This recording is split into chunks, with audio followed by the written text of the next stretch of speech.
হামাসের কাছ থেকে মুক্তি পাওয়া জিম্মিদের আনা হয়েছে এই ক্যাম্পে। তাদের প্রাথমিক স্বাস্থ্য পরীক্ষা করেছেন চিকিৎসকরা। ছবি বলছে বেশ ফুরফুরে মেজাজেই 2 বছরের বেশি সময় হামাসের হাতে বন্দী থাকা ইসরায়েলি নাগরিকেরা হাসি মুখে কথা বলছেন ইসরায়েলি সেনা কর্মকর্তাদের সাথে।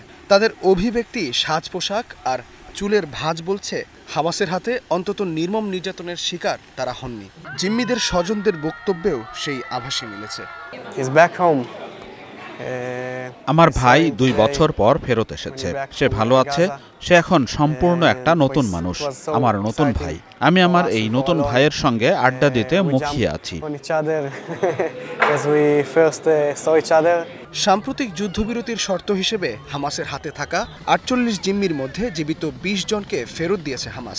ইসরায়েলি দৈনিক টাইমস অফ ইসরায়েলের দাবি, এই জিম্মিদের উপর অমানবিক নির্যাতন চালিয়েছে হামাস। তাদের খেতে দেয়া হয়নি। দীর্ঘ 2 বছর তাদের কেটেছে নির্জন ঘরে। কারোর সাথে কথা বলার সুযোগও ছিল না। জিম্মিরা গড়ে 30 থেকে 40 কেজি ওজন হারিয়েছে।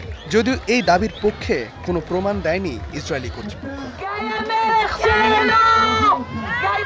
এর আগে চলতি বছরের জানুয়ারি ও গেল বছরের নভেম্বরেও যুদ্ধবিরতির শর্ত হিসেবে কয়েকজন ইসরায়েলি জিম্মিকে মুক্তি দিয়েছে হামাস।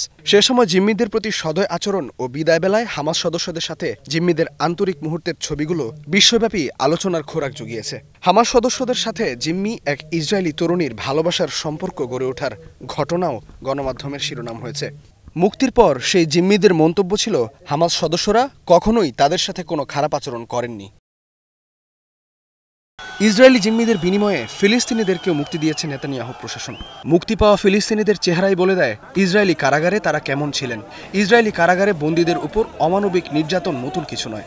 অমানবিকভাবে পেটানো, কানের কাছে অবিরাম ইসরায়েলি জাতীয় সঙ্গীত বাজানো সহ নানা রকম শারীরিক মানসিক নির্যাতনের কথা উঠে এসেছে বিভিন্ন সময় মুক্তি পাওয়া ফিলিস্তিনি বন্দীদের বয়ানে। সম্প্রতি ফ্লোটিলা বহর থেকে আটক হওয়া ইউরোপের মানবাধিকার কর্মীরাও ইসরায়েলি কারাগারে অমর্যাদাপূর্ণ আচরণের অভিযোগ করেছেন। ইস্তেহাদুল মাহমুদ, স্টার নিউজ।